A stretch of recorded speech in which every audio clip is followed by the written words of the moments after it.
bercerita tentang nabi yang ditelan ikan paus. Nabi Yunus merupakan nabi yang diutus oleh Allah untuk mengajak penduduk Ninawa agar beriman. Ninawa merupakan daerah Mosul di Irak yang pada masa itu penduduknya menyembah berhala. Pada suatu ketika, Nabi Yunus menemui penduduk Ninawa yang sedang menyembah berhala. "Wahai penduduk Ninawa, aku adalah utusan Allah. Berhentilah menyembah berhala, menyembahlah kepada Allah," kata Nabi Yunus. Kedatangan Nabi Yunus pun ditolak oleh para penduduk. Bahkan mereka mengolok-olok dan menghinanya. "Siapa itu Allah?" kata salah satu penduduk Ninawa. Sehingga hal ini menyebabkan Nabi Yunus marah dan meninggalkan mereka. "Ya Allah, penduduk Ninawa ini tidak ada yang mau beriman, ya Allah.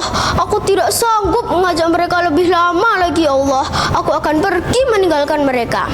Nabi Yunus tidak menunggu perintah Allah. Setelah Nabi Yunus pergi, Allah benar-benar menurunkan azab kepada para penduduk Ninawa.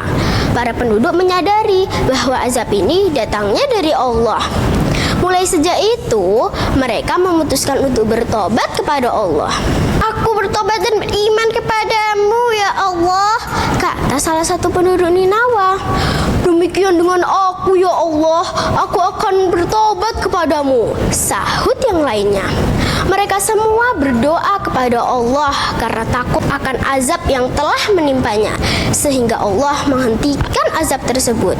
Lihat peristiwa yang menimpa penduduk Ninawa, Nabi Yunus tetap pergi meninggalkan kampung tersebut. Padahal Allah belum mengizinkan Nabi Yunus untuk pergi meninggalkan kaumnya.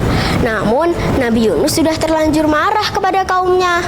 Setelah itu, Nabi Yunus pergi ke tepi laut dan menaiki. Lihatlah sebuah titik jauh di tengah laut.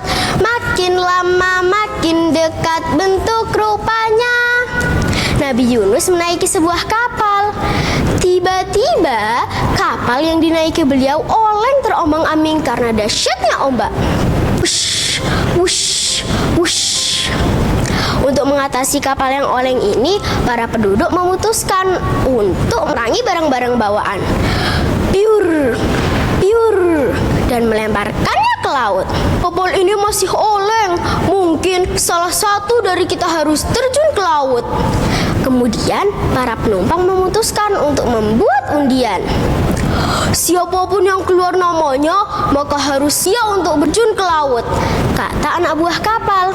Setelah dilakukan undian, maka nama Nabi Yunus yang keluar hingga 3 kali berturut-turut.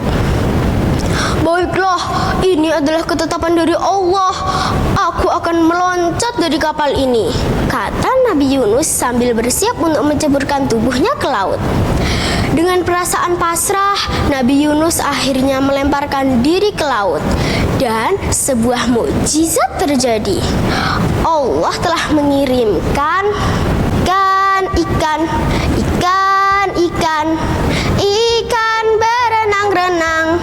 Ya, seekor ikan paus. Allah telah mengilhamkan ikan paus untuk menelan Nabi Yunus tanpa merobek dagingnya dan mematahkan tulangnya.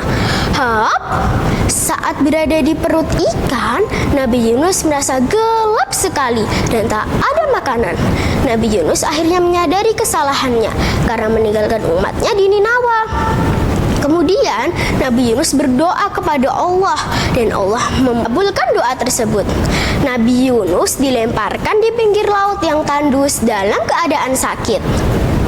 Kemudian Allah menumbuhkan sebatang pohon dari jenis labu untuk beliau makan. Setelah itu Allah memerintahkan Nabi Yunus untuk kembali menemui kaumnya. "Hai, utusan Allah telah datang. Selamat datang Nabi Yunus," sambut para seluruh penduduk Ninawa. Subhanallah. Demikian teman-teman cerita dari Naura.